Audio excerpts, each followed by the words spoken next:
Hello and welcome to the show. Interest rates, planning laws, building regulations. Well, these are just a few things that can change whilst doing a project. But all is not lost for this former pub in Kent. I think you could easily divide this ground floor space into 2 separate flats.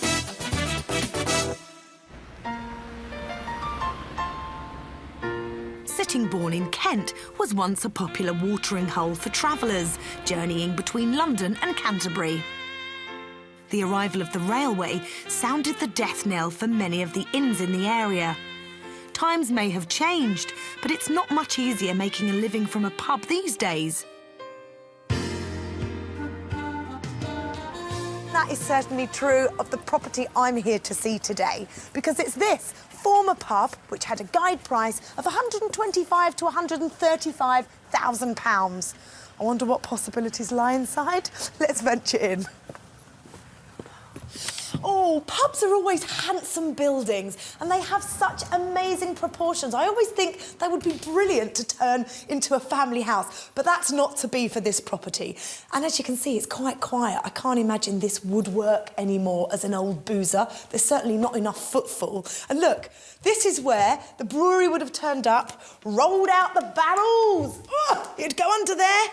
All the beer would have been stored underneath to keep it nice and cool.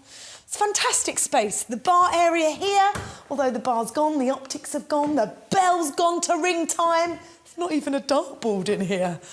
It's in a bit of a sorry old state. You've got your glasses still down there, probably some tables and chairs for people that'd like to eat some food. Up here, it's not huge, but I bet it was fun in its day. I'm going to explore.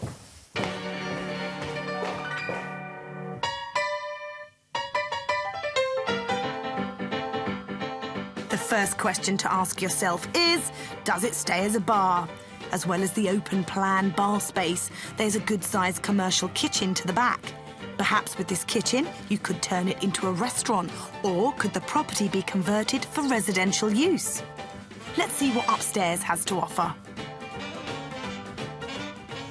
So this was obviously the living accommodation above the pub. The sitting room, I take it, you can see by the fireplace here. So quite a good space. You've got nice big windows there. But from where I'm standing, there's a big old corridor with room going off to another room and another room I'm going to explore. Goes on forever. Come on. Down this corridor are 3 bedrooms and a bathroom, and regardless of what you do downstairs, it would make sense to keep this floor as accommodation for rent or sale. Looks as though somebody's had a real good old go at ripping this out of the wall. Sadly, it's a beautiful old fireplace. And it's a nice room, in fact. You've got this lovely window, so could be a bedroom or a sitting room, bedroom through there, bathroom, another nice room, which is the mirror image of next door, again, with this lovely window. Now I've had a chance to walk around. I'm just thinking, if you were to develop this and turn it into flats, it would almost be too much of a luxury to have this as one flat. You know, it's just too big. There are too many rooms. And if you wanted to carve it into 2 separate flats, well, I think then it would be just that bit too small. Leave that one with me. I need to think about it.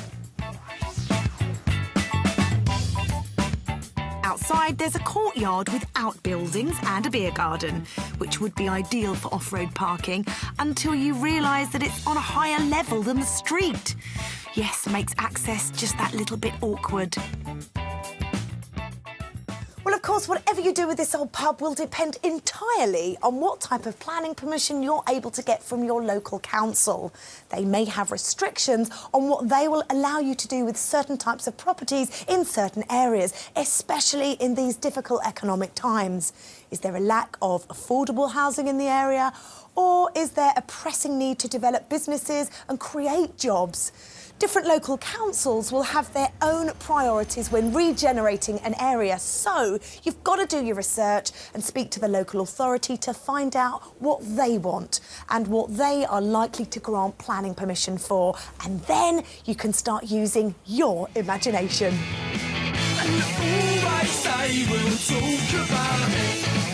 So a spot of creative negotiations will be required to find a planning solution that pleases everybody. Assuming the council are on board, my preferred option would be to create flats. Well, this really is an interesting old property. It's in a good location within Sittingbourne, and it throws up all sorts of different possibilities and opportunities.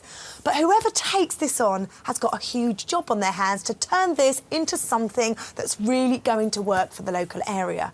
Let's find out who was prepared for the challenge when this old pub went under the hammer. Freehold premises. As we've said, well, obviously it was a former pub. Guide 125, 135, start me at 125, £125,000, 125.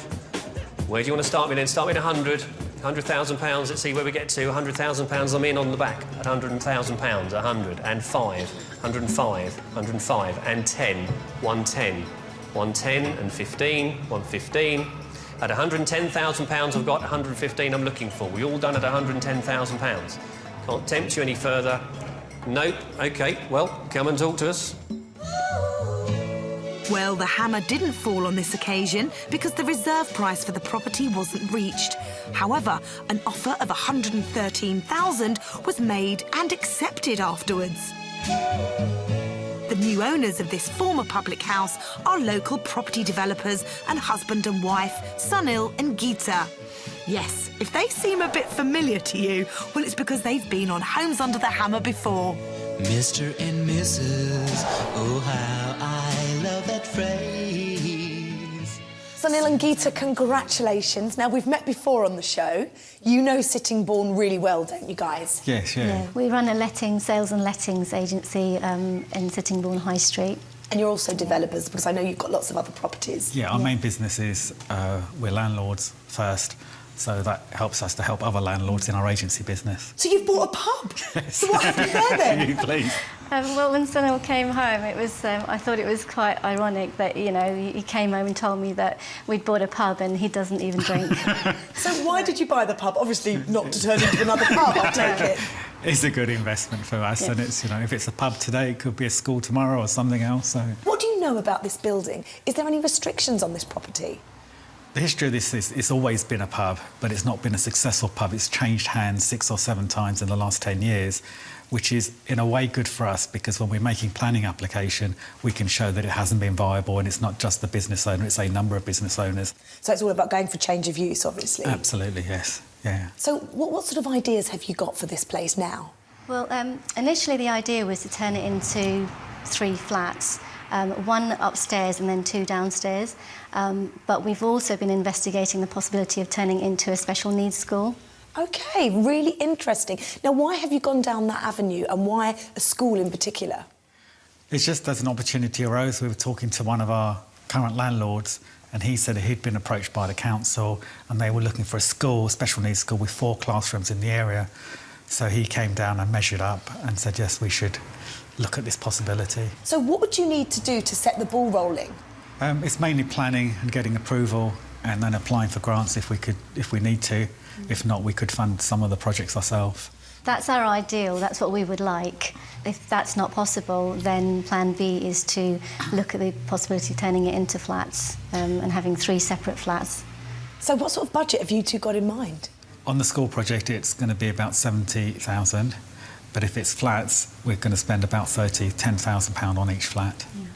Guys, good luck with this project and I can't wait to find out how it goes. Really lovely to see you both again. Thank you very much. Congratulations. Thank you. Thank you.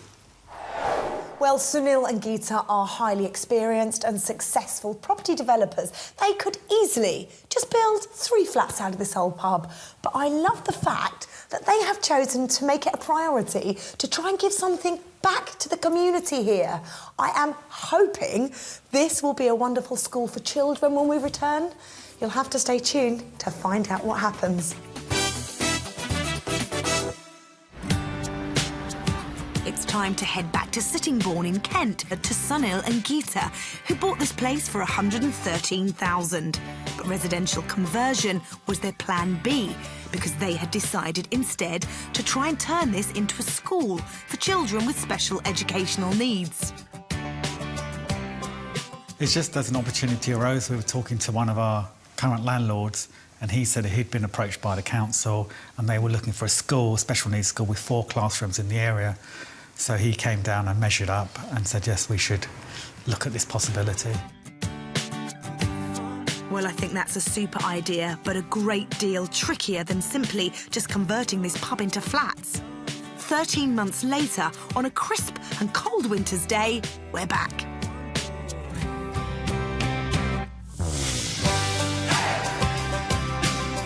Unfortunately, it doesn't look as if the school plan has been successful.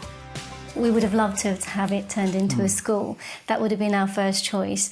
But time frame by which we would get an answer and some kind of an agreement was just too long. So we couldn't really wait around because we needed to get the project underway. With the school project falling through, Sunil and Geeta reverted to Plan B, converting this old pub into 3 separate residences.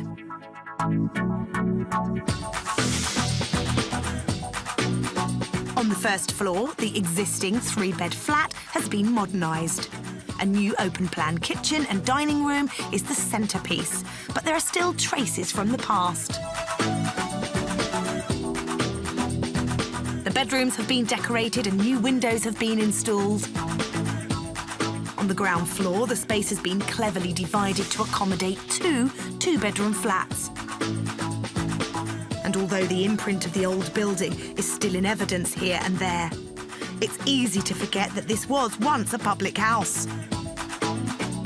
Each flat is comfortable and spacious rather than luxurious, but the most important thing here is they are all occupied, and it would appear that even a former pub still draws in customers. Because of the pub, because it's been here for about 100 years, people were like interested. As soon as we started doing the works, they were really interested in, what's going on in the old pub. Even before all 3 flats were ready, we had tenants who were ready to move in. So that was really, really great because we didn't have even one day where they were sitting empty. Wish me love for wishing well, to kiss and tell her wishing well, rock a dog, she get up. To get full occupancy from the off is a tremendous outcome, but Sunil and Geeta are drawing from a very deep well of experience, and that's not the only well they've encountered during this project. We had a few guys who, worked for us who basically helped us out. They actually had to lift the floorboards and basically gut the whole place out. They discovered that there was a water well. In order to make sure that it passed all the building regulations, we got a metal mesh over it and then we got it cemented again and then another metal mesh and then we had the whole floor cemented.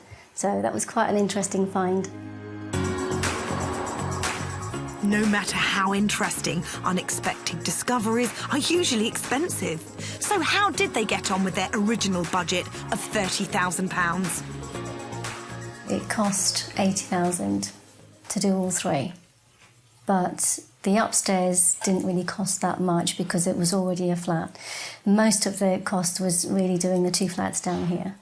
We did have some problems with structural stuff with the floors, the insulation, that we hadn't necessarily budgeted for.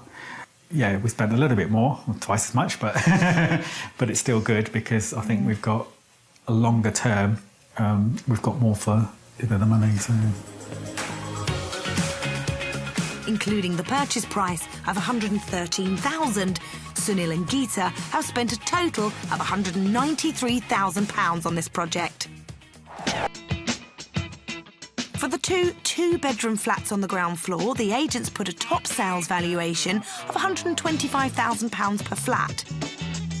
If they were to sell these flats for the highest valuations, Sunil and Geeta would expect to receive a total of £385,000, which would net them a pre-tax profit of £192,000. Not bad for a year's work.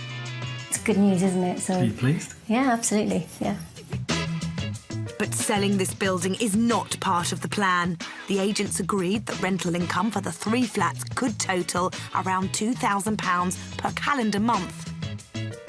Is this close to what Sunil and Geeta are already achieving? We're very pleased with the rental that was achieved, giving us £2,000 a month on the 3 units, so that's good. you know, returns 6 to 7%, which we're really happy with. We've decided that the best thing to do is to buy it and hold it for a long time. So that's the key, to have an income coming through. So.